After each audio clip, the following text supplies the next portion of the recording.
of Modern India 466 Chapter 23 Quit India Movement, Demand for Pakistan, and the Quit India Movement after Cripps' departure, Gandhi framed a resolution calling for British withdrawal and a non-violent non-cooperation movement against any Japanese invasion.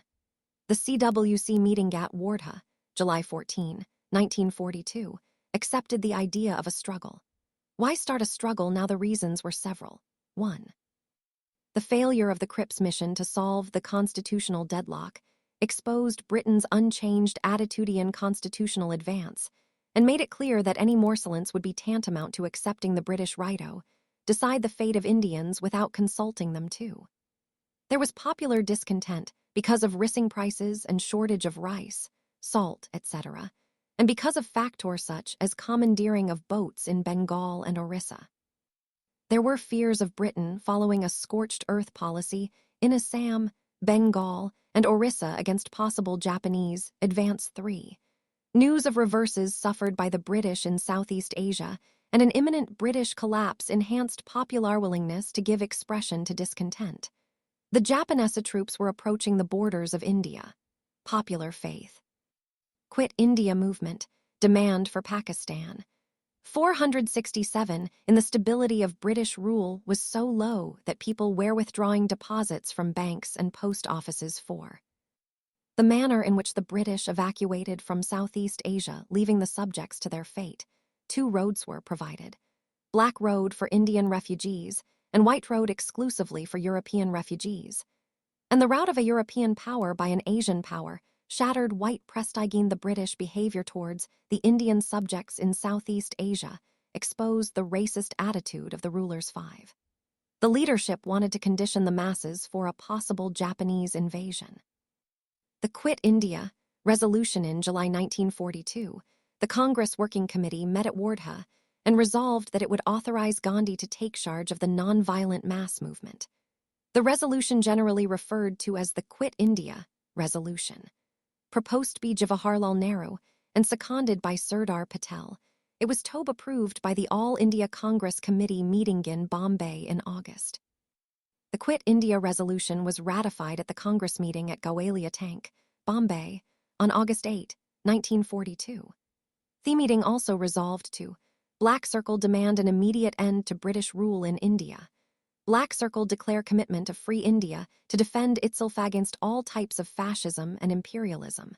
Black Circle form a provisional government of India after British withdrawal. Black Circle sanction a civil disobedience movement against British rule. Gandhi was named the leader of the struggle. Gandhi's general instructions to different sections. Gandhi's special instructions were spelt out at the Gwalior Tank meeting but not actually issued. They were directed at various sections of society. Government servants, do not resign but declare your allegiance to the Congress. Soldiers, do not leave the army but do not fire on compatriots. 468, a brief history of modern India. Black Circle students, if confident, leave studies. Peasants, if zamindars are anti-government, pay mutually agreed rent, and if zamindars are pro-government, do not pay rent. Princes, support the masses and accept sovereignty off your people. Princely states people, support the ruler only if he is anti-government and declare yourselves to be a part of the Indian nation. Gandhi followed up with the now famous exhortation. Here is a mantra, a short one, that I give you. You may imprint it on your hearts and let every breath of yours give expression to it. The mantra is, do or die. We shall either free India or die in the attempt. We shall not live to see the perpetuation of our slavery. Spread of the movement. Gandhi had carefully built the tempo through individual civil disobedience movements or satyagraha, organizational revamping, and a consistent propaganda campaign. The government, however, was in no mood to either negotiate with the Congress or wait for the movement to be formally launched. In the early hours of August 9, 1942, in a single sweep, all the top leaders of the Congress were arrested and taken to unknown destinations. The Congress Working Committee, the All India Congress Committee, and the Provincial Congress Committees were declared unlawful associations under the Criminal Law Amendment Act of 1908. The Assembly of Public Meetings was prohibited under Rule 56 of the Defence of India Rules. The removal of established leaders left the younger and militant elements to their own initiative. With major leaders out of the picture, Young Aruna Asaf Ali, till then relatively unknown, presided over the Congress Committee session on August 9 and hoisted the flag. Public on rampage, the general public attacked symbols of authority and hoisted national flags forcibly on public buildings. Satyagrahis offered themselves up to arrest, bridges were blown up, railway tracks were removed, and telegraph lines were cut. This kind of Quit India movement, demand for Pakistan. 469 activity was most intense in eastern United Provinces and Bihar. Students responded by going on strike in schools and colleges, participating in processions, writing and distributing illegal news sheets, patrikas, and acting as couriers for underground networks. Workers went on strike in Ahmedabad, Bombay, Jamshedpur, Ahmednagar, and Pune. Underground activity. Many nationalists went underground and took to subversive activities. The participants in these activities were the socialists, forward bloc members, Gandhi Ashramites, revolutionary nationalists, and local organizations in Bombay, Pune, Satara, Baroda, and other parts of Gujarat, Karnataka, Kerala, Andhra, United Provinces, Bihar, and Delhi. The main personalities taking up underground activity were Ram Manohar Lohia, Jayaprakash Narayan, Aruna Asaf Ali, Usha Mehta, Biju Patnaik, Ch. Hadabhai Puranik, Achyut Patwardhan, Sucheta Kripalani, and R.P. Gonka. Usha Mehta started an underground radio in Bombay. This phase of underground activity was meant to keep up popular morale by continuing to provide a line of command and guidance to distribute arms and ammunition. View. Though the need for nonviolence was always reiterated, Gandhi's mantra of do or die represents the militant mood of Gandhi. Sumit Sarkar parallel governments were established at many places. Black Circle Balia in August 1942 for a week under Chidu Pandey. He got many Congress leaders released. Tamluk Midnapore from December 1942 to September 1944. Jatiya Sarkar undertook cyclone relief work, sanctioned grants to schools, supplied paddy from Thurich to the poor, organized Vidyat Vahinis, etc. Satara, mid-1943 to 1945. Named Prati Sarkar, was organized under leaders like Y.B. Chavan, Nana Patil, etc. Village libraries and Nayadan mandals were organized. 470. A brief history of modern India prohibition campaigns were carried on, and Gandhi marriages were organized. Active help was provided by businessmen through donations, shelter, and material help. Students acting as scouriers, simple villagers, by refusing information to authority, pilots and train drivers, by delivering bombs and other material, and government officials including police, who passed on secret information to the activists. Participation was on many levels. Youth, especially the students of schools and colleges, remained in the forefront. Women, especially school and college girls, actively participated and included Aruna Asaf Ali, Sucheta Kripalani, and Usha Mehta. Workers went on strikes and faced repression. Peasants of all strata were at the heart of the movement. Even some zamindars participated. These peasants concentrate their offensive on symbols of authority, and there was complete absence of anti-zamindar violence. Government officials, especially those belonging to lower levels in police and administration, participated, resulting in erosion of government loyalty. Muslims helped by giving shelter to underground activists. There were no communal clashes during the movement. The communists did not join the movement. In the wake of Russia, where the communists were in power, being attacked by Nazi Germany, the communists began to support the British war against Germany, and the imperialist war became the People's War. The Muslim League opposed the movement, fearing that if the British left India at that time, the minorities would be oppressed by the Hindus. The Hindu Mahasabha boycotted the movement. The princely states showed a low-key response. Government repression. Although martial law was not applied, the repression was severe. Agitating crowds were lathi-charged, tear-gassed, and Quit India movement, demand for Pakistan, 471 fired upon. The number of those killed is estimated at 10,000. The press was muzzled. The military took over many cities, police and secret service reigned supreme. Rebellious villages were fined heavily, and in many villages, mass flogging was done. Estimate Black Circle left without leaders. There was no restraint and violence became common. Main storm centers of the movement were in eastern United Provinces, Bihar, Midnapore, Maharashtra,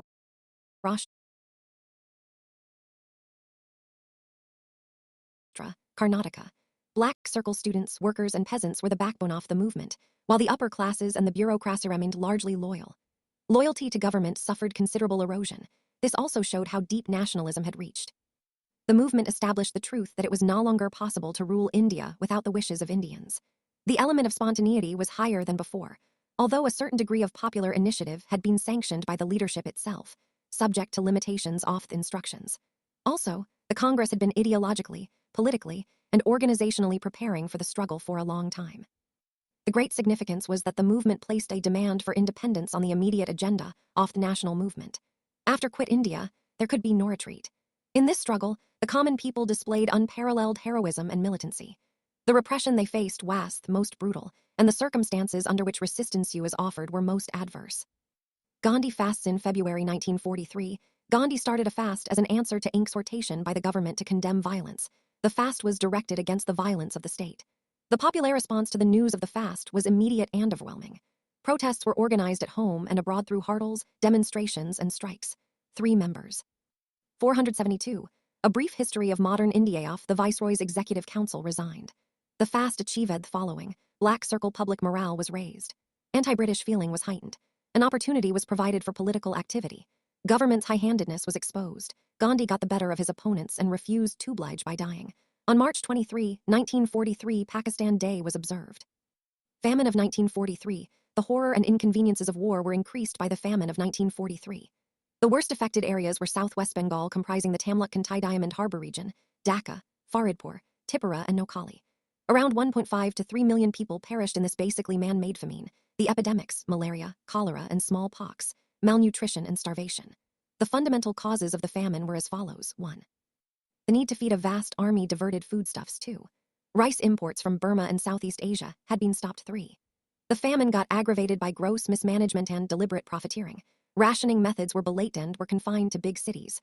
Rajagopalachari formula. Meanwhile, efforts were on to solve the ongoing constitutional crises, and some individuals also tried to come up with constitutional proposals. The formula. C. Rajagopalachari, CR, the veteran Congress leader, prepared a formula for Congress League cooperation in 1944. It was a tacit acceptance of the League's demand for Pakistan. Gandhi supported the formula. The main points in CR plan were Black Circle Muslim League to endorse Congress demand for independence. Quit India movement, demand for Pakistan. 473 Black Circle League to cooperate with Congress in forming a provisional government at center. After the end of the war, the entire population of Muslim majority areas in the northwest and northeast India to decide by a plebiscite whether or not to form a separate sovereign state. In case of acceptance of partition, agreement to be made jointly for safeguarding defense, commerce, communications, etc. The above terms to be operative only if England transferred full powers to India. Objections. Jinnah wanted the Congress to accept the two-nation theory. He wanted only the Muslims of Northwest and Northeast to vote in the plebiscite, and not the entire population. He also opposed the idea of a common center. While the Congress was ready to cooperate with the League for the independence of the Indian Union, the League did not care for independence of the Union. It was only interested in a separate nation. Hindu leaders led by Veer Savarkar condemned the CR plan. Desai Liaquat Pact efforts continued to end the deadlock. Vallabhbhai Desai, leader of the Congress Party in the Central Legislative Assembly, met Liaquat Ali Khan, deputy leader of the Muslim League in that assembly, and both of them came up with a draft proposal for the formation of an interim government at the center, consisting of Black Circle an equal number of persons nominated by the Congress and the League in the Central Legislature. Black Circle 20% reserved seats for minorities. No settlement could be reached between the Congress and the League on these lines, but the fact that a sort of parity between the Congress and the League was decided up and had far-reaching consequences. Wavell Plan. Although the war in Europe came to an end in May 1945, the Japanese threat still remained. The Conservative. 474. A brief history of modern India. Government in Britain led by Churchill was keen to reach a solution on the constitutional question in India. The Viceroy, Lord Wavell, was permitted to start negotiations with Indian leaders. Congress leaders were released from jails in June 1945. Why the government was keen on a solution now won. The general election in England was scheduled for mid-1945. The Conservatives wanted to be seen as sincere in reaching a solution too. There was pressure from the Allies to seek further Indian cooperation in the War III.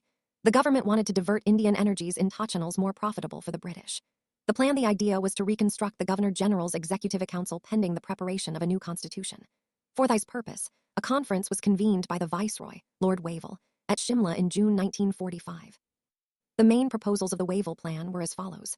With the exception of the Governor-General and the Commander-in-Chief, all members of the Executive Council were to be Indians. Caste Hindus and Muslims were to have equal representation. The reconstructed council was to function as an interim government within the framework of the 1935 Act, i.e., not responsible to the Central Assembly. The Governor-General was to exercise his veto on the advice of ministers. Black circle representatives of different parties were to submit a joint list to the Viceroy for nominations to the Executive Council. If a joint list was not possible, then separate lists were to be submitted. Possibilities were to be kept open for negotiations and a new constitution once the war was finally won. Muslim leagues, Stand the League wanted all Muslim members to be League nominees because it feared that since the aims of other Quit India movement, demand for Pakistan, 475 minorities, depressed classes, Sikhs, Christians, etc. were same as those of the Congress, this arrangement would reduce the League to a one-third minority. Wavell wanted Khizr Hayat Khan as the Muslim representative from Western Punjab. The League claimed some kind of veto in the council with decisions opposed to Muslims needing a two-thirds majority for approval. Stand the Congress objected to the plan as an attempt to reduce the Congress to the status of a purely caste Hindu party and insisted on its right to include members of all communities among its nominees. Wavell's mistake. Wavell announced a breakdown of talks, thus giving the League a virtual veto. This strengthened the League's position, as was evident from the elections in 1945-46, and boosted Jinnah's position, and exposed the real character of the conservative government of Churchill. The Indian National Army and Subhas Chandra Bose, was an intrepid man. He had always shown a militant streak and reacted violently to any insult of Indians by the Europeans. He passed the Indian Civil Services examination, securing 4th position, but resigned from the service in 1921 to join the struggle for freedom by becoming a member of the Congress. His political guru was Chittaranjan Das. He became mayor of Calcutta in 1923. He was jailed many times by the British. Once it became clear to Subhas Chandra Bose that he could not follow Gandhi's way, but that the Congress was determined to follow Gandhi, Bose decided to go his own way to fight for independence. In March 1940, Bose convened an anti-compromise conference at Ramgarh.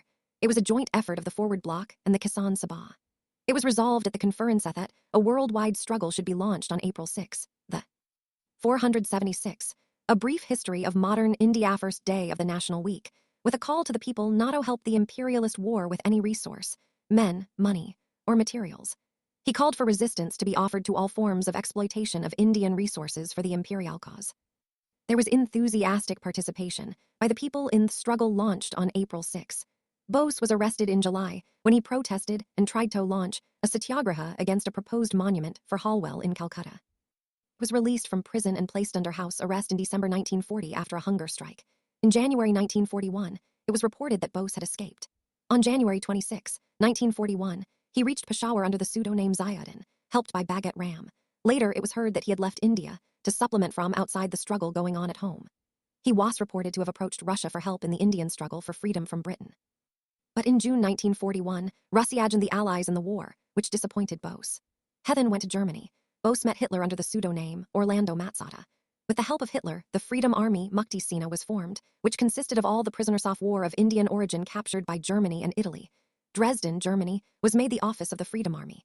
Bose came to be called Netaji by the people of Germany. He gave the famous slogan, Jai Hind, from the Free India Center, Germany. He began regular broadcasts from Berlin radio in January 1942, which enthused Indians.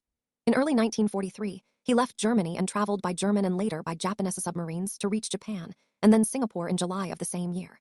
He was to take over command of the Indian independence movement from Rashbihari Bose, but that was the second phase of the Indian National Army. Origin and first phase of the Indian National Army. The idea of creating an army out of the Indian prisoners of war, POWs, was originally that of Mohan Singh, an Indian Army officer who had decided not to join the retreating Quit India movement, demand for Pakistan, 477 British Army in Malaya. He decided to turn to the Japanese for help.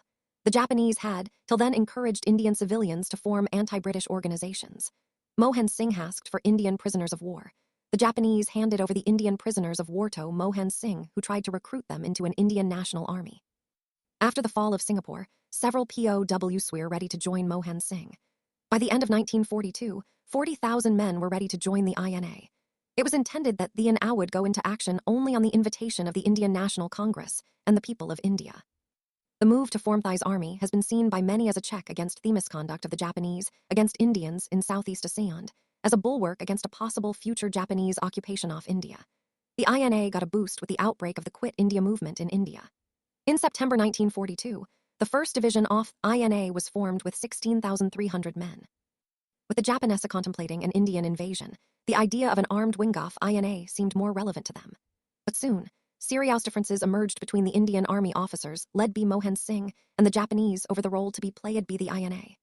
Actually, the Japanese wanted a token force of 2,000, only while Mohan Singh wanted to raise a much larger army.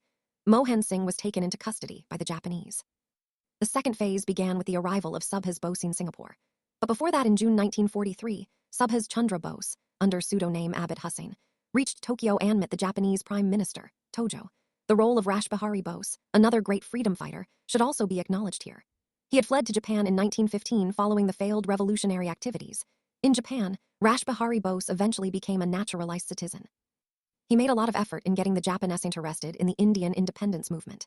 He became active in Pan-Asian circles, founded the Indian Club of Tokyo, and gave lectures on the evils of Western imperialism. Very early itself, he was impressed by Subhas Chandra Bose. When the Indian National Army was formed by Mohan Singh in Singapore, Rashbihari Bose was greatly excited and 478, a brief history of modern India left Tokyo for Southeast Asia.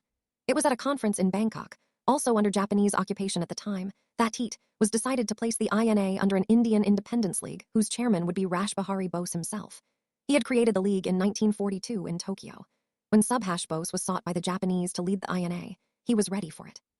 He went to Singapore and met Rashbihari Bose, and the latter happily transferred the control and leadership of the Indian Independence League and INA to Subhash in July 1943. It must be noted that it was on the organizational spadework done by Rashbihari Bose that Subhas Bose could build up the Indian National Army.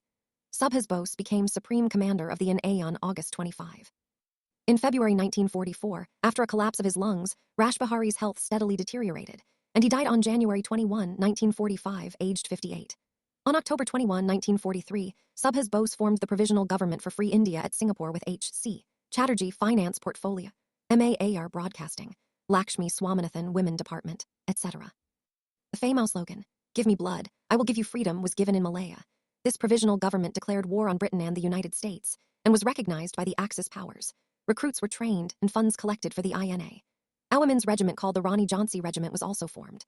The INA headquarters was shifted to Rangoon in Burma in January 1944, and the army recruits were to march from there with the war cry "Chalo Delhi" on their lips. On November 6, 1943, Andaman and Nicobar Islands was given by the Japanese army to the INA. The islands were named as Shahid Dweep and Swaraj Dweep respectively. On July 6, 1944, Subhas Bose addressed Mahatma Gandhi as Father of Nation from the Azad Hind radio, the first person to call Gandhi Father of Nation. He asked for Gandhi's blessings for India's last war of independence.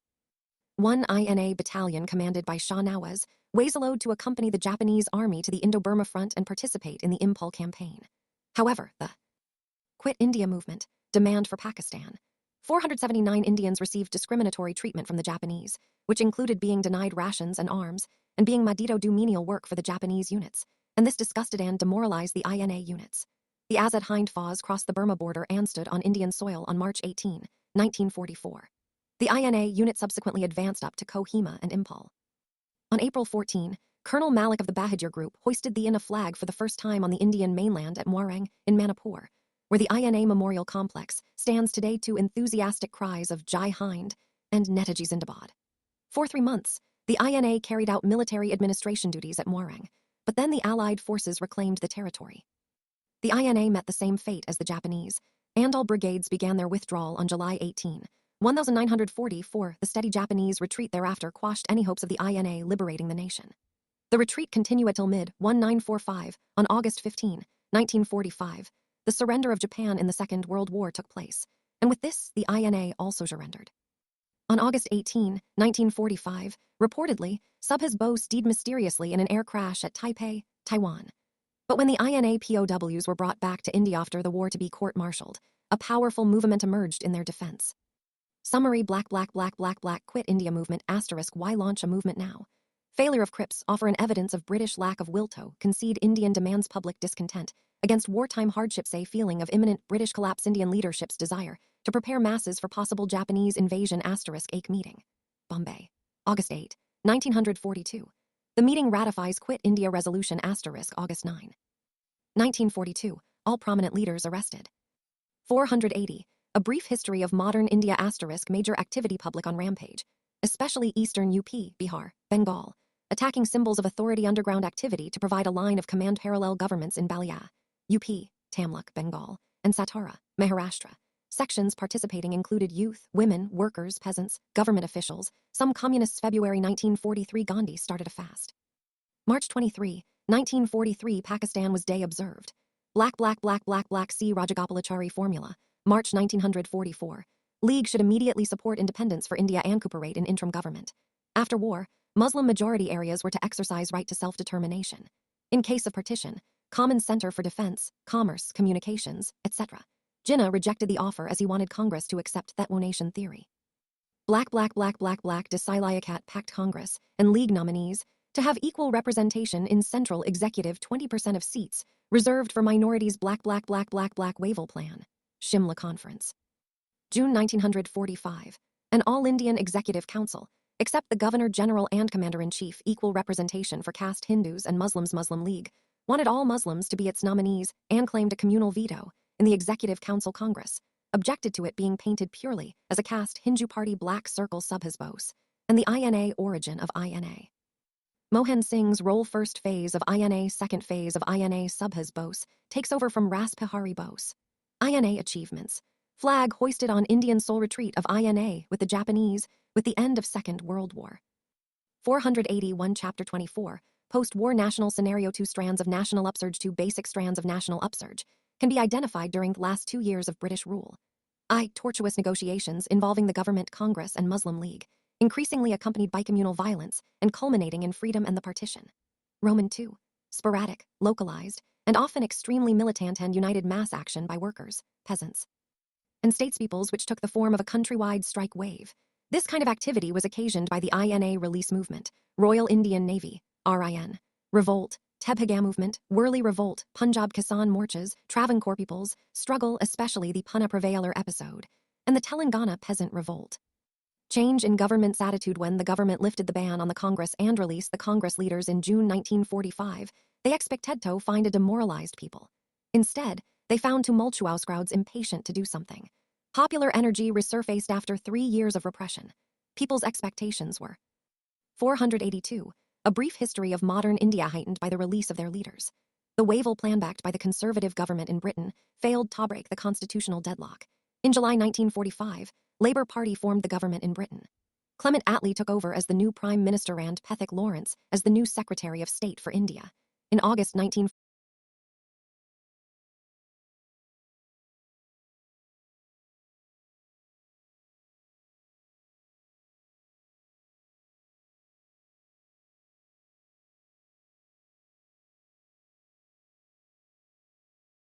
provincial assemblies were announced. In September 1945, it was announced that a constituent assembly would be convened after the elections, and that the government was working according to the spirit of the Cripps offer. The government's change attitude was dictated by the following factors. 1. The end of the war resulted in a change in balance of global power. The UK was no more a big power, while the USA and USSR emerged as superpowers, both of which favored freedom for India too. The new Labour government was more sympathetic to Indian demands. 3. Throughout Europe, there was a wave of socialist radical governments. 4. British soldiers were weary and tired, and the British economy lay shattered. By 1945, the British government in London owed India £1.2 billion and was being drained by the US Lend-Lease Agreement, which was finally paid off only in 2006. 5. There was an anti-imperialist wave in Southeast Asia, in Vietnam and Indonesia, resisting efforts to replant French and Dutch rule there. 6. Officials feared another Congress revolt, a revival of the 1942 situation, but much more dangerous because of a likely combination of attacks on communications, agrarian revolts, labor trouble, army disaffection joined by government officials, and the police in the presence of INA men with some military experience. 7. Elections were inevitable once the war ended. Since last elections had been held in 1934 for the center and in 1937 for the provinces. The British would have had to retreat. The Labour government only quickened the process somewhat. Post-war national scenario. 483 Congress election campaign and INA trials elections were held in the winter of 1945-46. Election campaign for nationalistic aims. The most significant feature of the election campaign was that it sought to mobilize the Indians against the British. It did not just appeal to the people for votes. The election campaign expressed the nationalist sentiments against the state repression of the 1942 Quit India upsurge. This was done by glorifying martyrs and condemning officials. The brave resistance of the leaderless people was lauded. Martyrs, memorials were set up. Relief funds were collected for sufferers. The officials responsible for causing pain were condemned, and promises of inquiry and threats of punishment to guilty officials were spelt out. The government failed to check such speeches. This had a devastating effect on the morale of the services. The prospect of the return of Congress ministries, especially in those provinces where repression had been most brutal, further heightened the fears of those in government services. A gentleman's agreement with the Congress seemed necessary to the government. Mass pressure against the trial of INA-POWs, sometimes described as an edge of a volcano, brought about a decisive shift in the government's policy. The British had initially decided to hold public trials of several hundreds of INA prisoners, besides dismissing them from service and detaining without trial around 7,000 of them. They compounded thefily by holding the first trial at the Red Fort in Delhi in November 1945, and putting on dock together a Hindu, Prem Kumar Sehgal, a Muslim, Shah Nawaz Khan, and a Sikh, Gurbaksh Singh Dhillon. Another issue was provided by the use of Indian arm units in a bid to restore French and Dutch colonial rule in Vietnam and Indonesia. This enhanced the anti-imperialist feeling among a section of urban population and the army. 484. A brief history of modern India Congress support for INA prisoners, Black Circle at the first post-war Congress session in September 1945 at Bombay. A strong resolution was adopted declaring Congress support for the INA cause. Defense of INA prisoners in the court was organized by Bulabhai Desai, Tej Bahadur Sapru, Kailash Nath Kachu, Jawaharlal Nehru, and Asaf Ali. Black Circle INA Relief and Inquiry Committee distributed small sums of money and food and helped arrange employment for the affected. Fund collection was organized. The INA agitation, a landmark on many counts, the high pitch and intensity at which the campaign for their release of INA prisoners was conducted, was unprecedented. The agitation got wide publicity through extensive press coverage with daily editorials, distribution of pamphlets often containing threats of revenge, graffiti conveying similar messages, holding of public meetings, and celebrations of INA Day, November 12, 1945, and INA Week, November 5-11. The campaign spread over a wide area of the country and witnessed the participation of diverse social groups and political parties. While the nerve centers of the agitation were Delhi, Bombay, Calcutta, Madras, United Provinces towns, and Punjab, the campaign spread to distant places such as Coorg, Baluchistan, and Assam. The forms of participation included fund contributions made by many people, from film stars, municipal committees, Indians living abroad, and Gurudwaras to Tongwalas, participation in meetings, shopkeepers closing shops, political groups demanding release of prisoners, contributing to INA funds, student meetings and boycott of classes, organizing Kisan conferences, and All India Women's Conference demanding the release of INA prisoners. Those who supported the INA cause in varying degrees, apart from the Congress, included the Muslim League, Communist Party, Unionists, Akalis, Justice Party, RRs in Rawalpindi, Rashtriya Swayamsevak Sangh, Hindu Mahasabha, and the Sikh League.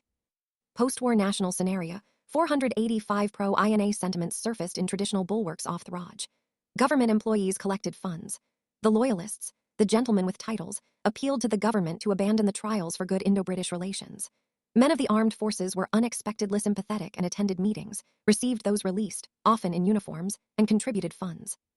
The central theme became the questioning of Britain's right to decide a matter concerning Indians. Britain realized the political significance of the INA issue, which with each day assumed more and more of an Indian versus British color. 3 upsurges. Winter of 1945-46, the nationalist sentiment, which reached a crescendo around the INA trials, developed into violent confrontations with the authority in the winter of 1945-46. There were 3 major upsurges. 1. November 21, 1945, in Calcutta over the INA trials. 2. February 11, 1946, in Calcutta against the 7-year sentence to INA officer Rashid Ali. 3. February 18, 1946, in Bombay, strike by the Royal Indian Navy ratings 3-stage pattern. All 3 upsurges showed a similar 3-stage pattern. Stage I, when a group defies authority and is repressed. In the first instance of this stage, November 21, 1945, a student procession comprising some forward bloc sympathizers, Student Federation of India, SFI, activists, and Islamia college students, who had joined up with the Leaguing to the Congress, tied flags as a symbol of anti-imperialist unity, marched to Dalhousie Square, the seat of government in Calcutta. These protesters refused to disperse and were lathi charged. They retaliated by throwing stones and brickbats. The police resorted to firing, in which 2 persons died. 400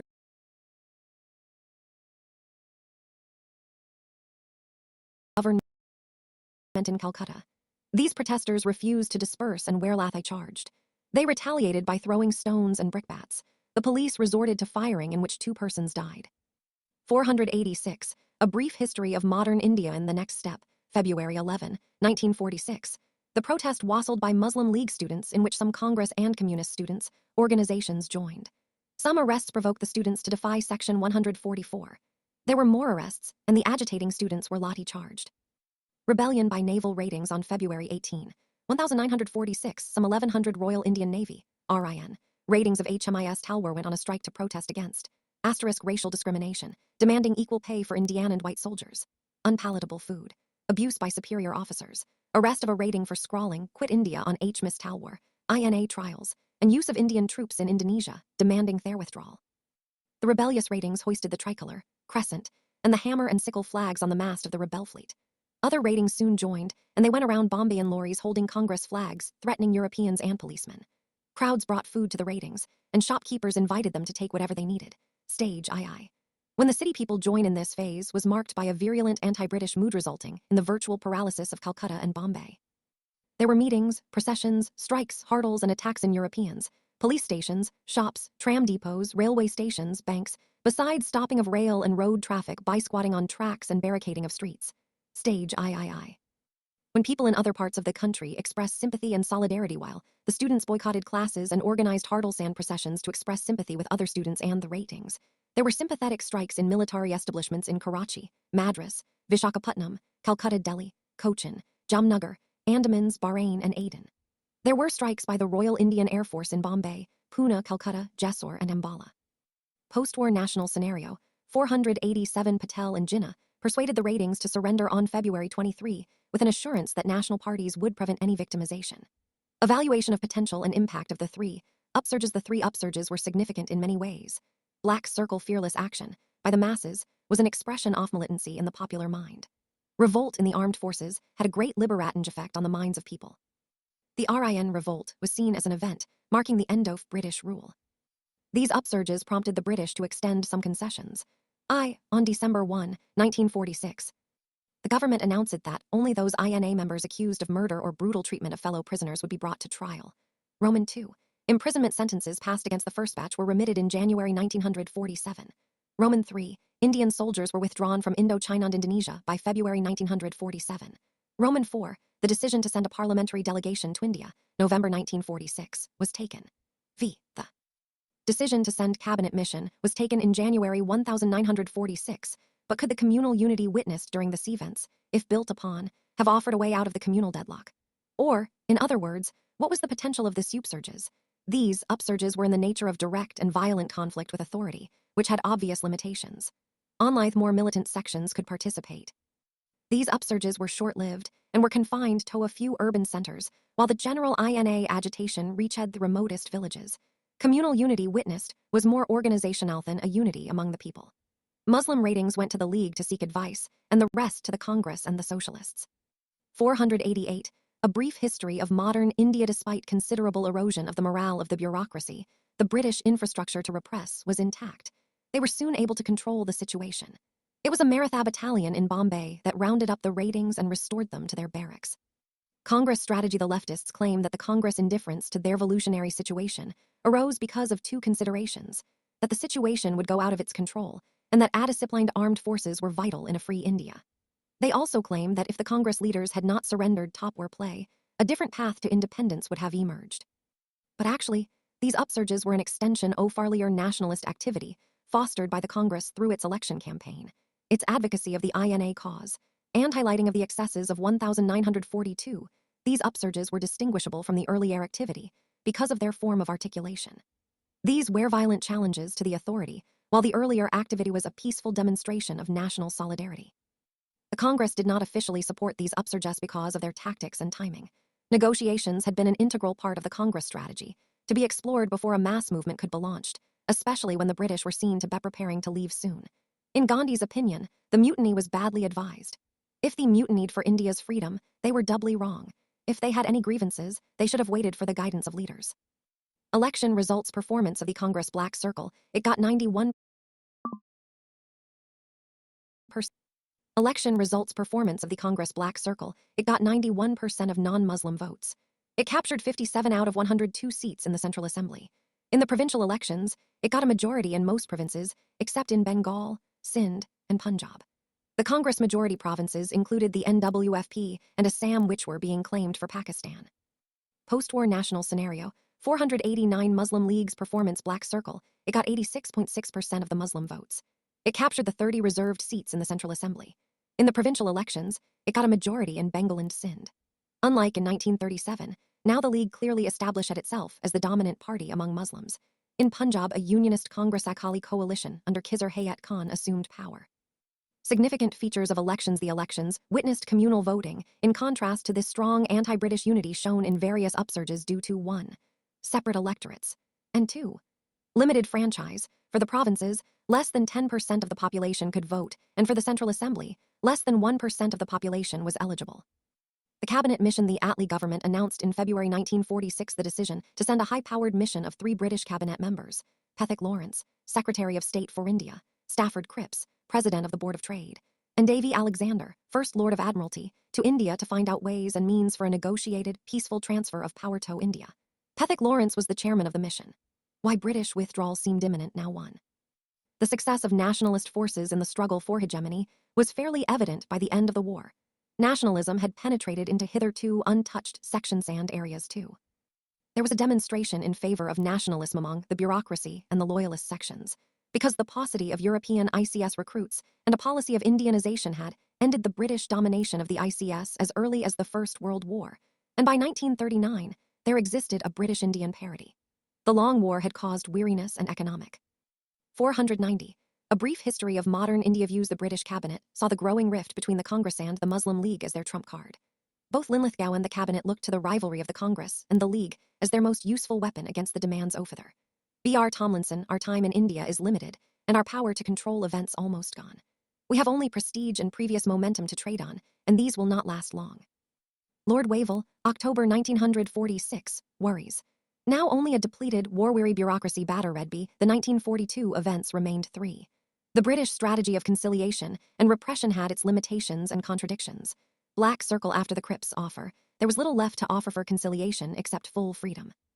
When nonviolent resistance was repressed with force, the naked force behind the government stood exposed, while if the government did not clamp down on sedition or made offers for truce, it was seen to be unable to wield authority, and its prestige suffered. Efforts to woo the Congress dismayed the Loyalists. This policy of an unclear mix presented a dilemma for the services, who nevertheless had to implement it. The prospect of Congress ministries coming to power in the provinces further compounded this dilemma. 4. Constitutionalism or Congress Raj had proved to be big morale booster and helped in deeper penetration of patriotic sentiments among the masses. 5. Demands of leniency for INA prisoners from within the army and the revolt of the RIN ratings had raised fears that the armed forces may not be as reliable if the Congress started a 1942-type mass movement, this time aided by the provincial ministries. 6. The only alternative to an all-out repression of a mass movement was an entirely official rule, which seemed impossible now because the necessary numbers and efficient officials were not available. Post-war national scenario, 4917. The government realized that a settlement was necessary for burying the ghost of a mass movement and for good future Indo-British relations. Now the overarching aim of the British policymakers was a graceful withdrawal. After a settlement on the modalities of the transfer of power and nature of post-imperial India-Britain relations. On the eve of cabinet mission, planned the Congress demanded that power be transferred to one center, and that minorities' demands be worked out in a framework ranging from autonomy to Muslim-majority provinces to self-determination or secession from the Indian Union. But only after the British left. The British bid for a united and friendly India and an active partner in defense of the Commonwealth, because a divided India would lack in defense and would be a blot on Britain's diplomacy. The British policy in 1946 clearly reflected a preference for a united India, in sharp contrast to earlier declarations. On March 15, 1946, the Prime Minister of Britain, Clement Attlee, said, "Though mindful of the rights of minorities, cannot allow a minority to place their veto on advance off majority." This was a far cry from the Shimla conference where Wavell had allowed Jinnah to wreck the conference. Cabinet mission arrives. The cabinet mission reached Delhi on March 24, 1946. It had prolonged discussions with Indian leaders of all partisan groups on the issues of interim government, and Roman II, principles and procedures for framing a new constitution giving freedom to India. As the Congress and the League could not come to any agreement on the fundamental issue of the unity or partition of India, the mission put forward its own plan for the solution of the constitutional problem in May 1946. Cabinet Mission Plan. Main points Black Circle rejection of the demand for a full-fledged Pakistan, because 492. A brief history of modern India. The Pakistan so formed would include a large non-Muslim population, 38% in the northwest and 48% in the northeast. Roman 2. The very principle of communal self-determination would claim separation of Hindu-majority Western Bengal and Sikh and Hindu-dominated Ambala and Jalandhar divisions of Punjab. Already some Sikh leaders were demanding a separate state if the country was partitioned. Roman 3. Deep-seated regional ties would be disturbed if Bengal and Punjab were partitioned. Roman 4. Partition would entail economic and administrative problems. For instance, the problem of communication between the western and eastern parts of Pakistan. And the division of the armed forces would be dangerous. Grouping of existing provincial assemblies into 3 sections. Section A. Madras, Bombay, Central Provinces, United Provinces, Bihar and Orissa, Hindu-majority provinces. Section B. Punjab, Northwest Frontier Province and Sindh, Muslim-majority provinces. Section C. Bengal and Assam, Muslim-majority provinces. 3-tier executive and legislature at provincial, section, and union levels. A constituent assembly was to be elected by provincial assemblies by proportional representation, voting in 3 groups: general, Muslims, Sikhs. This constituent assembly would be a 389-member body, with provincial assemblies sending 292, chief commissioners provinces sending 4, and princely states sending 93 members. This was a good, democratic method not based on weightage. Black Circle in the Constituent Assembly, members from Groups A, B, and C were to sit separately to decide the constitution for provinces, and if possible, for the groups also. Then, the whole Constituent Assembly, all 3 sections A, B, and C combined, would sit together to formulate the Union Constitution. Post-war national scenario. 493. Black Circle. A common center would control defense, communication, and external affairs. A federal structure was envisaged for India. Communal questions in the central legislature were to be decided by a simple majority of both communities present and voting. Provinces were to have full autonomy and residual powers. Black Circle princely states were no longer to be under paramountcy of the British government. They would be free to enter into an arrangement with successor governments or the British government. After the first general elections, a province was told free to come out of a group, and after 10 years, a province was to be free to call for a reconsideration of the group or the Union Constitution. Meanwhile, an interim government was to be formed from the Constituent Assembly. Different interpretations of the grouping clause. Each party or group looked at the plan from its own point of view. Congress. To the Congress, the Cabinet Mission Plan was against the creation of Pakistan since grouping was optional. One Constituent Assembly was envisaged, and the League no longer had a veto. Muslim League. The Muslim League believed Pakistan to be implied in compulsory grouping. The mission latter clarified that the grouping was compulsory. Main objections. Different parties objected to the plan on different grounds. Congress. Black Circle provinces should not have to wait till the first general elections to come out of a group. They should have the option of not joining a group in the first. Had the Congress-ruled provinces of NWFP and Assam in mind, which had been included in Groups B and C respectively. Compulsory grouping contradicts the oft-repeated insistence on provincial autonomy. 494. A brief history of modern India. Wavell's breakdown plan. Wavell presented his plan to the Cabinet Mission in May 1946. It visualized a middle course between repression and scuttle. This plan envisaged the withdrawal of the British Army and officials to the Muslim provinces of Northwest and Northeast and handing over the rest of the country to the Congress.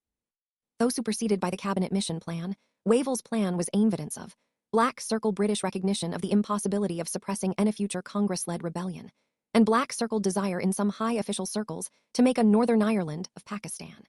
Absence of provision for elected members from the princely states in the Constituent Assembly, they could only be nominated by the princes, was not acceptable. League. Black Circle grouping should be compulsory with sections B and C developing into solid entities with a view to future secession into Pakistan. The League had thought that the Congress would reject the plan, thus prompting the government to invite the League to form the interim government. Acceptance and rejection. The Muslim League on June 6 and the Congress on June 1946 accepted the long-term plan put forward by the Cabinet Mission. July 1946 elections were held in provincial assemblies for the Constituent Assembly. July 10, 1946 Nehru stated, "We are not bound by a single thing except that we have decided to go into the Constituent Assembly," implying that the Constituent Assembly was sovereign and would decide the rules of procedure. The big probability is that there would be no grouping, as Assam would have objections to joining sections Band C. July 29, 1946, the League withdrew its acceptance of the long-term plan in response to Nehru's statement and gave a call for direct action from August 16 to achieve Pakistan. Post-war national scenario. 495 Communal Holocaust and the interim government from August 16, 1946. the Indian scene was rapidly transformed. There were communal riots on an unprecedented scale, which left around several thousands dead. The worst-hit areas were Calcutta, Bombay, Noakhali, Bihar, and Garh-Mukteshwar United Provinces. Changed government priorities, Wavell was now eager to somehow get the Congress into the interim government, even if the League stayed out, a departure from Wavell's stand during the Shimla Conference. This attitude was against the League's insistence that all settlements be acceptable to it, and also against earlier government postures of encouraging communal forces, of denying the legitimacy of nationalism, and of denying their representative nature of Congress. Thus, continuance of British rule had demanded one stance from Britain, and the withdrawal and post-imperial links dictated a contrary posture. Interim government fearing mass action by the Congress, a Congress-dominated interim government headed by Nehru was sworn in on September 2, 1946, with Nehru continuing to insist on his party's opposition to the compulsory grouping, despite the title. The interim government was little more than a continuation of the old executive of the viceroy. Wavell overruled the ministers on the issue of the release of INA prisoners in his very last cabinet meeting in March 1947. Wavell quietly brought the Muslim League into the interim government on October 26, 1946. The League vetoed to join Black Circle without giving up the direct action. Black Circle despite its rejection of the cabinet mission's long-term and short-term plans. And Black Circle despite insistence on compulsory grouping with decisions being taken by a majority vote by a section. 496. A brief history of modern India as a whole, which would reduce the opponents of Pakistan in Assam and NWFP to a position of helpless minority. 14 Ministers of Interim Government, September 2, 1946, August 15, 1947, 1. Jawaharlal Nehru, Vice President of Executive Council, External Affairs and Commonwealth Relations 2. Vallabhbhai Patel, Home, Information and Broadcasting 3. Baldev Singh, Defense 4. Dr. John Matai, Industries and Supplies 5. C. Rajagopalachari, Education 6. C.H. Babha, Works, Mines and Power 7. Rajendra Prasad, Agriculture and Food 8. Jagjavan Ram, Labor 9. Asaf Ali, Railway 10. Liaquat Ali Khan, Muslim League, Finance 11. Ibrahim Ismail Chandragar, Muslim League, Commerce 12. Abdur Rab Nishtar, Muslim League, Communications 13. Ghazanfar Ali Khan, Muslim League, Health 14. Jojendra Nath Mandal, Muslim League. Law obstructionist approach and ulterior motives of the League. The League did not attend the Constituent Assembly, which had its first meeting on December 9, 1946. Consequently, the Assembly had to confine itself to passing a General Objectives Resolution, drafted by Jawaharlal Nehru, stating the ideals of an independent sovereign republic with autonomous units, adequate minority safeguards, and social, political, and economic democracy. The League refused to attend informal meetings of the cabinet to take decisions. The League questioned the decisions and appointments made by the Congress members. Liaquat Ali Khan, as the finance minister, restricted and encumbered the efficient functioning of other ministries. The League had only sought a foothold in the government. Post-war national scenario, 497 to fight for Pakistan. For them, it was a continuation of the civil war by other means. The Congress demand that the British get the League to change its attitude in the interim government or quit was voiced ever since the League joined the interim government. In February 1947, 9 Congress members of the cabinet wrote to the Viceroy demanding the resignation of League members and threatening the withdrawal of their own nominees. The last straw came with the League demanding the dissolution of the Constituent Assembly. A crisis seemed to be developing rapidly. Birth and spread of communalism in India. With the rise of nationalism, communalism appeared around the end of the 19th century. It proved to be a huge threat to the unity of the Indian people and the national movement. The legacy, unfortunately, continues.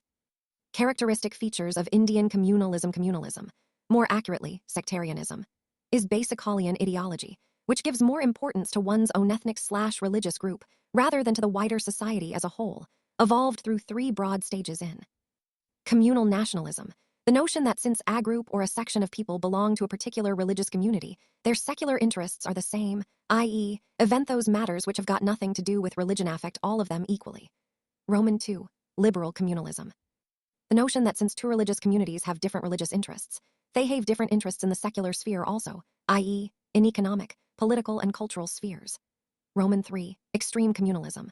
The notion that not only different religious communities have different interests, but also that these interests are incompatible, i.e., 2 communities cannot coexist because the interests of one community come into conflict with those of the other.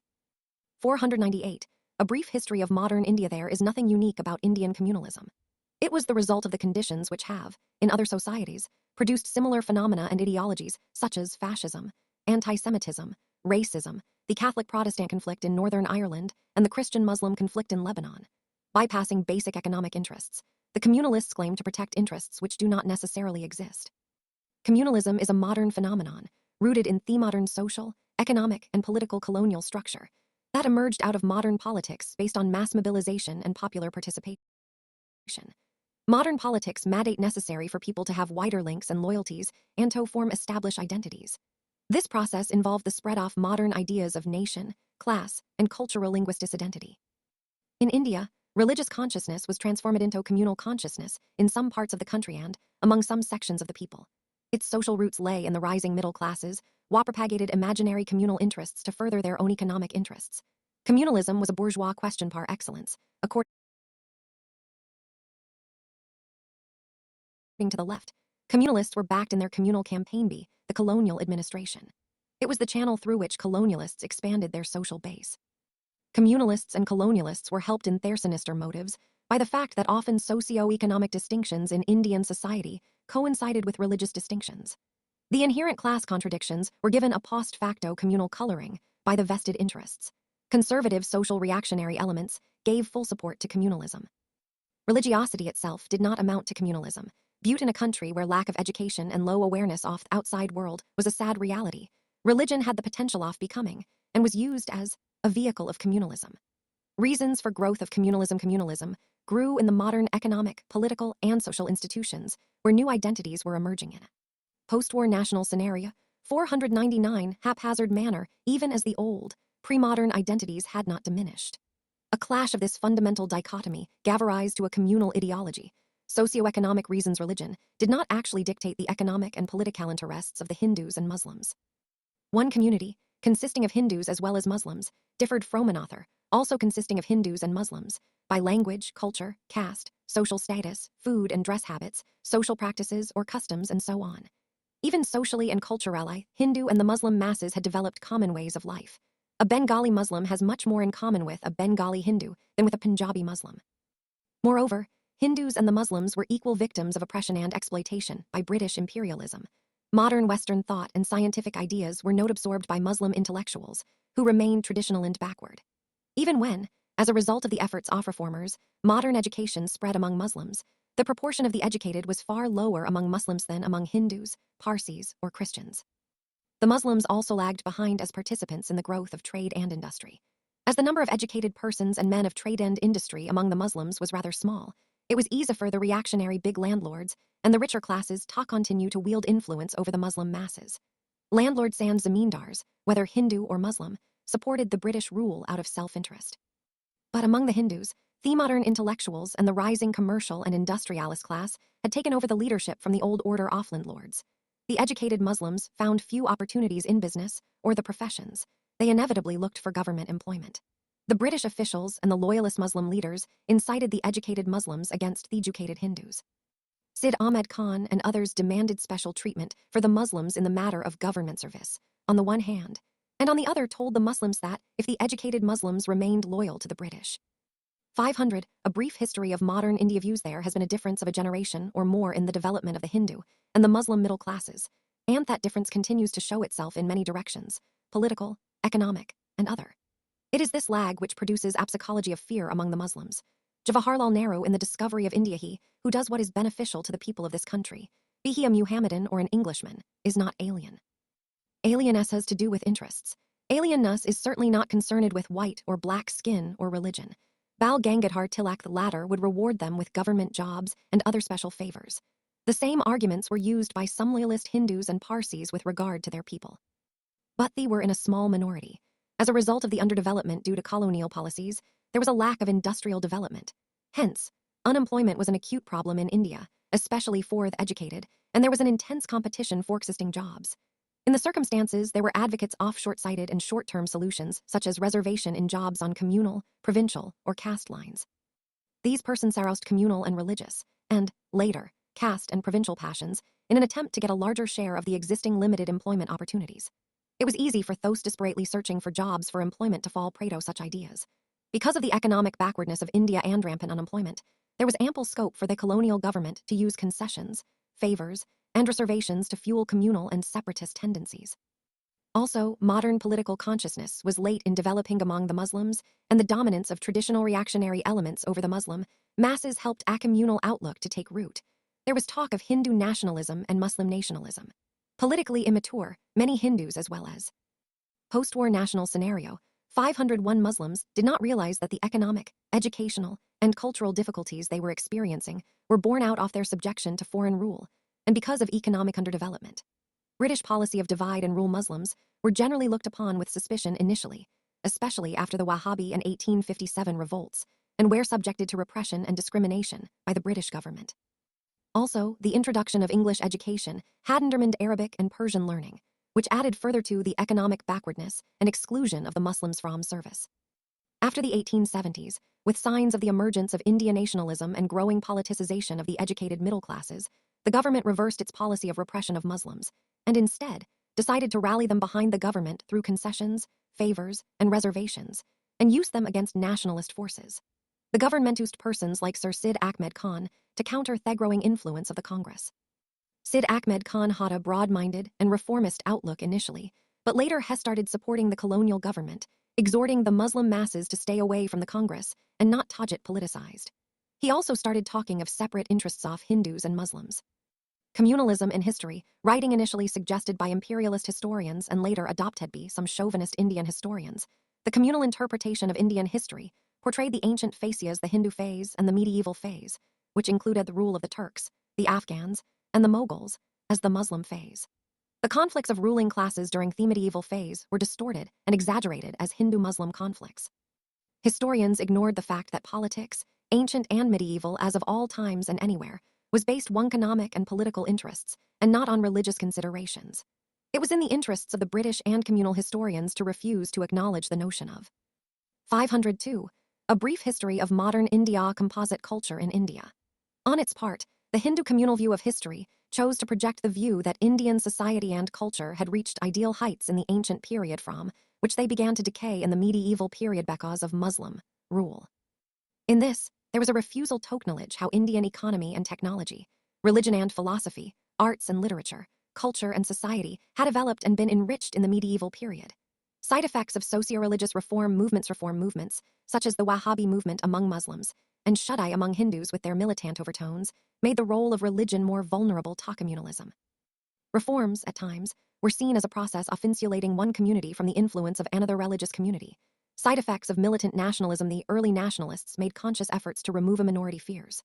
Dadabhai Naoroji, presiding over the Second Congress session, 1886, declared the intentions of the Congress not to raise socio-religious questions in its forums. In 1889, the Congress decided not to take up any issue opposed by the Muslims. But later, with the coming of militant nationalism, a distinct Hindu nationalist tinge was palpable in the nationalist politics. For instance, Tilak's Ganapati and Shivaji festivals and anti-cow slaughter campaigns created much suspicion. Aurobindo's vision of an Aryanized world, the Swadeshi movement with elements like dips in Ganga and revolutionary activity with oath-taking before goddesses, were hardly likely to enthuse Muslims into the second campaigns in a big way. The communal element in the Lucknow Pact, 1916, and the Khilafat agitation, 1920-22, was too visible to be of insignificant consequences. Communal harmony could not be permanently established in our country so long as highly distorted versions of history were taught in her schools and colleges, through the history textbooks. M.K. Gandhi. Post-war national scenario, 503, when the Khilafat question came up, there was unease among some congressmen who felt that the issue was not really nationalistic. The fight against imperialistic Britain in this case was not about the economic and political consequences of imperialism, but on the ground that the Caliph and some holy places of Islam were being threatened. The Muslims' sympathy for Turkey was on religious grounds. Even later, the heroes and myths and cultural traditions the Muslims appealed to belonged not to the history of India, but to the history of West Asia. Though this tendency did not immediately clash with Indian nationalism, but in fact made its supporters anti-imperialist, in the longer term, it encouraged habit of looking at political questions from a religious point of view.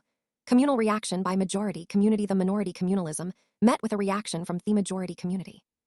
From the 1870s itself, some Hindu zamindars, moneylenders, and middle-class professionals began to give expression to anti-Muslim sentiments.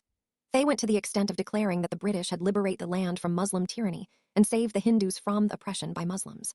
The cause of Hindi was given a communal color by saying that Urdu was the language of the Muslims, which was not historically quite correct. Then came organizations to promote a communal outlook.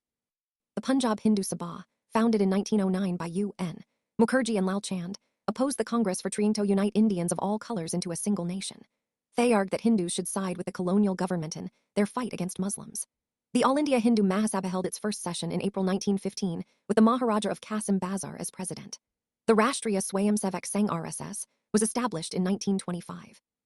However, Hindu communalism was not a strong force for a long time as the modern secular intelligentsia and middle class among Hindus wielded a greater influence. This was not the case with the Muslims. The Muslim communal elements, landlords, traditional religious leaders, and bureaucrats exercised a lot of influence in the Muslims. 504. A brief history of modern India. The one-upmanship of different versions of communal tendencies was a factor which deterred any effective counteroffensive against communalism. Evolution of the two-nation theory. The development of the two-nation theory over the years is as follows. 1887. There was a frontal attack on the Congress by Dufferin, the Viceroy, and Colvin, the LT, Governor of the United Provinces. Sid Ahmed Khan and Raja Shiv Prasadov Binga were propped up as an anti-Congress front by the government. Sid Ahmed Khan appealed to the educated Muslims to stay away from the Congress, although some Muslims did join the Congress. These included Badruddin Tayyibji, Mir Musharraf Hussain, A. Bimji, and Hamid Ali Khan. 1906. Agha Khan led a Muslim delegation, called the Shimla Delegation, to the Viceroy, Lord Minto, to demand separate electorates for Muslims at all levels, and that the Muslim representation should be commensurate not only with their numerical strength, but also with their political importance and their contribution to the British Empire. Minto assured them of special communal representation in excess of their population for their extraordinary service to the empire. The All India Muslim League was founded by the Agha Khan, Nawab Salimullah of Dhaka, Nawab Mohsin ul Mulk, and Nawab Wakar ul Mulk to preach loyalty to the British government and to keep the Muslim intelligentsia away from the Congress. 1909. Separate electorates were awarded under Morley Minto reforms. Punjab Hindu Sabha was founded by UN Mukherjee and Lal Chand. 1915. First session of All India Hindu Mahasabha was held under the aegis of the Maharaja of Qasim Bazar. 1912-24. During this period, the Muslim League was dominated by younger Muslim nationalists, but their nationalism was inspired by a communal view of political questions. Post-war national scenario, 5,051,916. The Congress accepted the Muslim League demand of separate electorates, and the Congress and the League presented joint demands to the government. But the Congress and the League came together as separate political entities, and the Congress gave political legitimacy to the existence of the Muslim League. 1900-2022. Muslims participated in the Rolat and Khilafat non-cooperation agitations, but there was a communal element in the political outlook of the Muslims. 1920s. The shadow of communal riots loomed large over the country. The Arya Samajists started Shuddai, purification, and Sangathan organization movements. The Shuddai movement was aimed at reconverting to Hinduism those who had converted to Islam. The Muslims started the Tabligh and Tanzim movements in retaliation. Some nationalists also turned communal. The Swarajists were divided along communal lines, and many of the responsivists among them joined the Hindu Mahasabha. The Ali brothers, after having put up a spectacular united front with the Congress, accused the Congress of protecting only Hindu interests. The Congress failed to evolve a suitable strategy to counter the rise of communalism. 1928. The Nehru Report on Constitutional Reforms as suggested by the Congress was opposed by Muslim hardliners and the Sikh League. Jinnah proposed 14 points demanding separate electorates and reservation for Muslims in government service and self-governing bodies. By negotiating with the Muslim League, the Congress made a number of mistakes. 1. It gave legitimacy to the politics of the League, thus giving recognition to the division of society into separate communities with separate interests. 2. It undermined the role of secular, nationalist Muslims. 3. Concessions to one community prompted other communities to demand similar concessions. 4. Launching an all-out attack on communalism became difficult. 1930-34. Some Muslim groups, such as the Jamaat-ul-Ulama Hind, State of Kashmir and Khudai Kidmatgars. 506. A brief history of modern India participated in the civil disobedience movement, but overall, the participation of Muslims was nowhere near the level of the Khilafat agitation. While the Congress stayed away from two of the 3 round-table conferences held in London to discuss further constitutional reforms, the communalists attended all 3 of them. 1932. The Communal Award accepted all Muslim communal demands contained in the 14 points. After 1937, after the Muslim League performed badly in the 1937 provincial elections, it decided to resort to extreme communalism. There began a tendency to project the Muslims, not as a minority, but as a separate nation. In the early 1930s, this idea of a separate Muslim nation was proposed by a young Muslim intellectual Rahmat Ali, and later developed further by the poet Iqbal. From now onwards, communalism was organized as a mass movement with its base among middle and upper classes. Vicious propaganda was launched against the Congress by Z.A. Suluri, F.M. Durrani, Fazlul Haq, etc. Extreme communalism was based on fear, hatred, and violence of word and deed. Till 1937, there had been liberal communalism, centered around safeguards and reservations. It was communal will holding certain liberal, democratic, humanistic, and nationalistic values, and the notion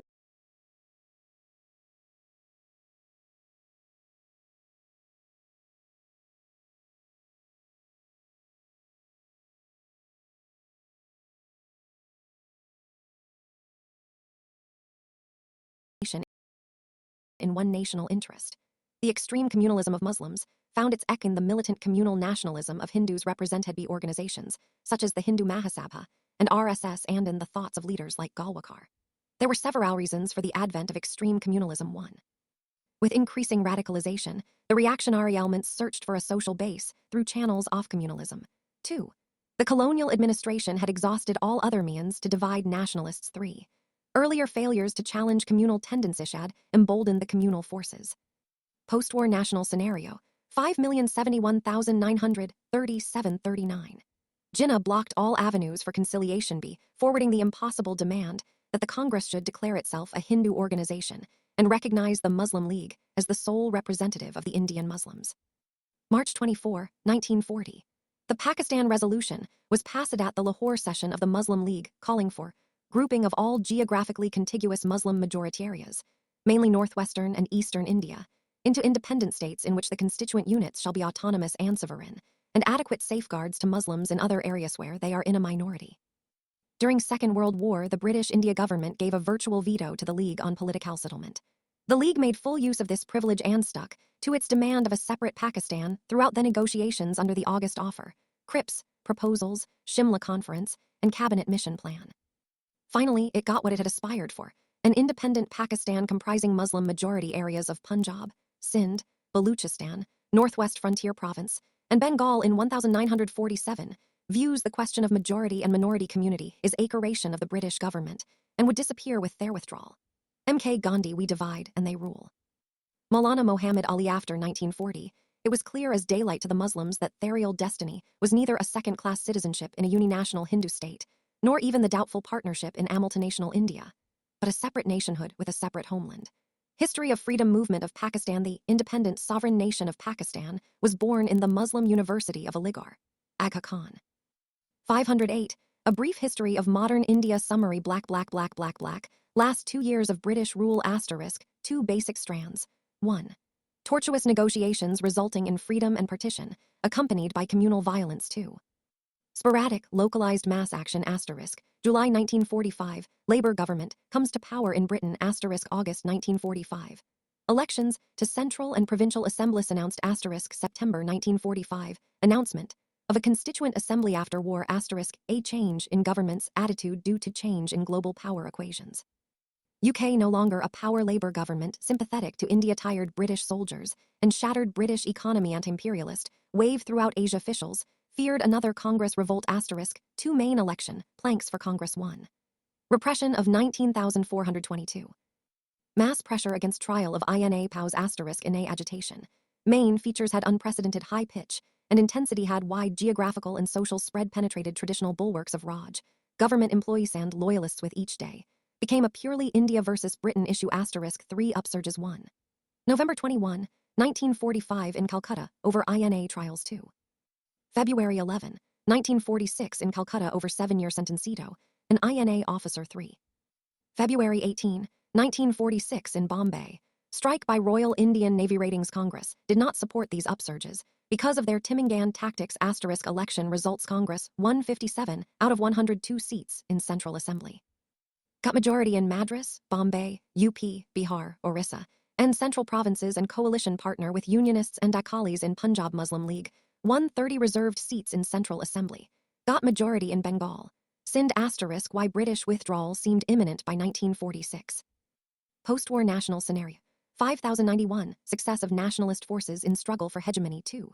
Demoralization among bureaucracy and the loyalist sections. 3. Limitations of British strategy of conciliation and repression. 4. Demands of leniency for INA by armament and RIN ratings. Revolt. 5. An entirely official rule was impossible. Main aim of government policy, now a graceful withdrawal, after settlement on modalities of transfer of power. And post-imperial Indo-British relations, black cabinet mission *. Proposals rejection of Pakistan grouping of existing assemblies into 3 sections A, B, C 3-tier executive and legislature at province, princely, states and union-level provincial assemblies to elect a constituent assembly common center for defense, communications. External affairs provinces to have autonomy and residual powers, princely states free to have an arrangement with the successor government or the British government in future, a province free to come out of the section or the union meanwhile, an interim government to be formed from constituent assembly. Asterisk interpretation Congress claimed that the grouping was optional, while the League thought that the grouping was compulsory. Mission decided the matter in the League's favor asterisk acceptance League, followed by Congress, accepted cabinet mission proposals in June 1946. Asterisk further developments.